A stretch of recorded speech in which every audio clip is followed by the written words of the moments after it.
twisted in an illusion.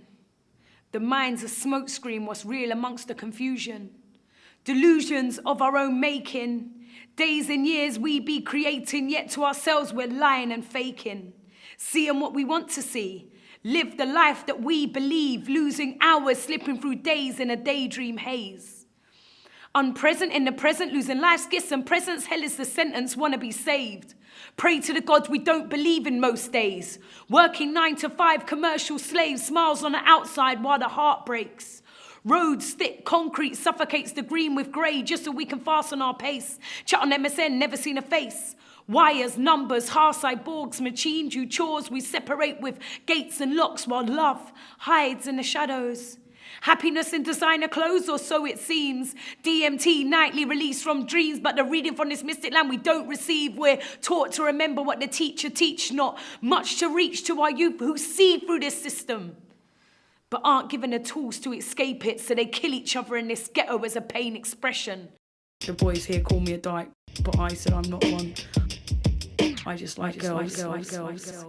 I share my story passionately, inspiring compassionately, suffering created strength, experience resilience, the cracks in my heart let the light in, because then that would be 4 rhymes and a pattern. I grew up in Camden Town on a council estate with a dad who became a heroin addict when I was 4 years old, leaving, to my mom then becoming an alcoholic and my family falling apart. My childhood affected my school because I couldn't really focus at school that much because it was really unstable at home, even though I was a bright student. I started writing poetry from around 6 years old.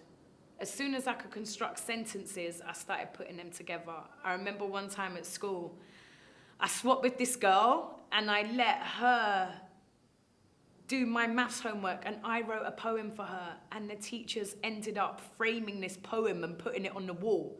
I'm like, what? It was my poem. Holes and shoot, blue moods, empty cupboard, lacking food, 15, left school on the grey estate, bullies rubbing my day. I started writing raps at 16. I didn't receive much positive feedback. Most people kind of laughed at me. Yeah, she's kind of sick for a girl, you know, she's kind of good for a girl, and yeah. And that was the first sort of positive feedback I got from it. Nam myoho renge kyo, because I wanted to remind myself that I'm not more intelligent than my practice is more intelligent than me. And this is the lotus flower, which symbolizes cause and effect. And this is also my mic holding hand. So I wanted to connect my spirituality to the power of being a rapper also, you know, always channeling powerful messages through the microphone. So I started just hitting up hip-hop nights by myself, grabbing mics in male-dominated rooms to just bust my bars and do my thing and then drop out. Then I got involved with Peace Not War. I started getting gigs.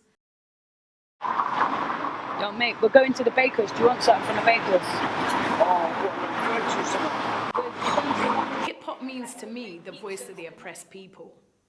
It's always been about bringing communities together, about uprising communities, about speaking up about social injustices and stuff that's going on. Hip-hop started off from lampposts and people plugging in sound systems in New York and having street parties. And it was mainly conscious music back in them days. All right, yo. When I wake up, meditate, connect my reason before the day across to my pain, heartbeats and smile to my face. There's no challenge I can't face, barriers I break. Only I can be my change, contemplate our collective fate. Gotta do my best because there's so much at stake. Hip hop turned into grime. And grime seems to be a lot more of an angrier expression than hip hop, which is understandable because these young people are growing up in quite challenging circumstances, squashed into blocks and all of these things. It's not really that boom bap sound. It's like it's more like this fast pace. It's like punk. The standard of female MC is fucking low. I definitely do not agree that females are not as good rappers as male. The percentage of guys that rap is more than women. Women can't rap, keep the bitches out hip hop. The male and the female divide is evident.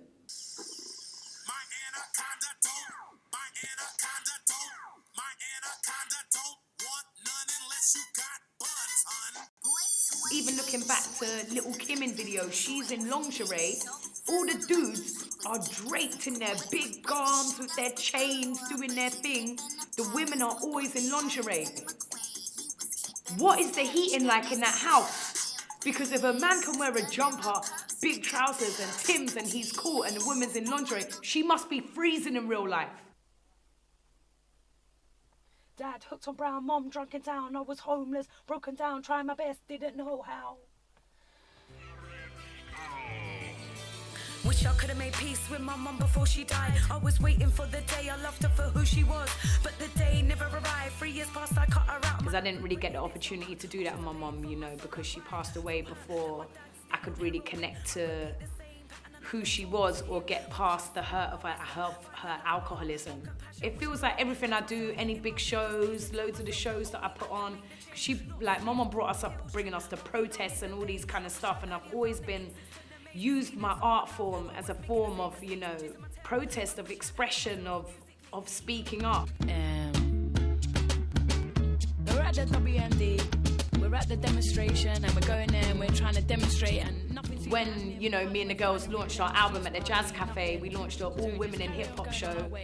Felt like I was making my mum proud, and if she hadn't have been an alcoholic or any of the things that she was, she probably would have been doing the similar sort of things to me.